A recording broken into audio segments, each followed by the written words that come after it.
conception of continuity as infinite series applies not to movement regarded as an act. Now this is something separate. So what is motion?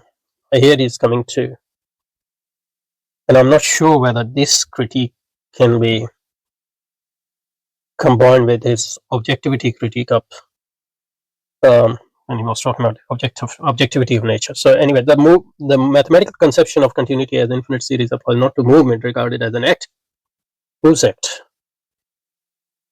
Probably the motion of objects, according to Iqbal, is because objects are not entirely objects either. They have their subjectivity. If we think of them as a self-unfolding of Geist, for example, then abstract conception of or objectification of motion actually misses the point. So my actions and the movement related to it is different from the movement of, for example, two balls. So this is a separate critique here. It's more like Hegelian Bergsonian critique, I guess. So the mathematical conception of continuity as infinite series applies not to movement regarded as an act of a subject or object, act of an object as self-unfolding of a cosmic subjectivity, but rather to the picture of movement as viewed from outside. But there is no outside in Hegelian conception.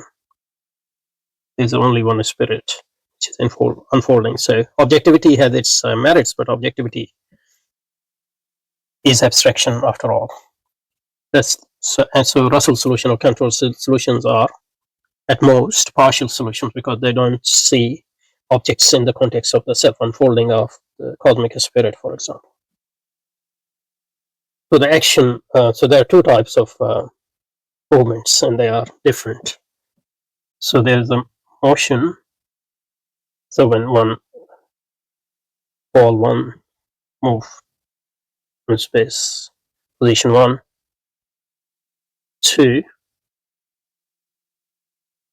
position 2 in time 1 to time 2. So that's motion. But when I as a subject think of something, hit a ball, so I'm moving as well, but my movement is different from movement of the ball because my movement is action and it is related to intention, for example. And Allama Iqbal is saying is that motion, these two conceptions of motion cannot be equated. So Cantor or Russell might account for the motion in the non-active sense, non-action sense, but they can't account for the action through their mathematical solutions and their mathematical conception of space and time.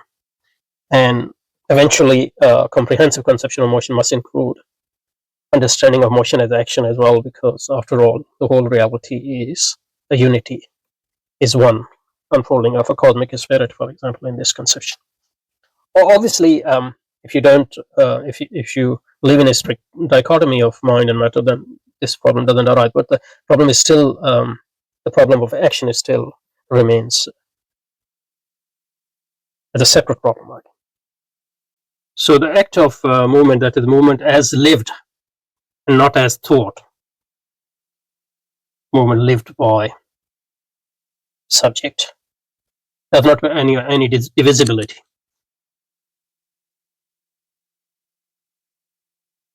It's more like a holistic. Why doesn't that? So lived experience doesn't, because if you divide it, then it doesn't remain lived. So it's involves abstraction, which sort of robs it of its lived character, I guess. The flight of the arrow observer, the passage in space is divisible, but its flight regarded as an act. Apart from its realizing in space, one incapable of partition into a multiplicity. In part in life's destruction. That's it. But the question arises whether Zeno's paradoxes were related to action, movement as action, or just movement as motion. So that would be a possible line of response to Iqbal here. But anyway, I think we were able to understand a bit much better than last time this not only this paragraph, but the conceptions or concepts which are discussed in this paragraph. Okay, so we'll continue from here, inshallah. Next time we'll go to understand conceptual space. سبحانك اللهم وبحمدك نشهد ان لا اله الا انت نستغفرك ونتوب اليك. صلى الله على سيدنا محمد وعلى اله وصحبه اجمعين وذريته اجمعين برحمتك يا ارحم الراحمين. امين يا رب العالمين.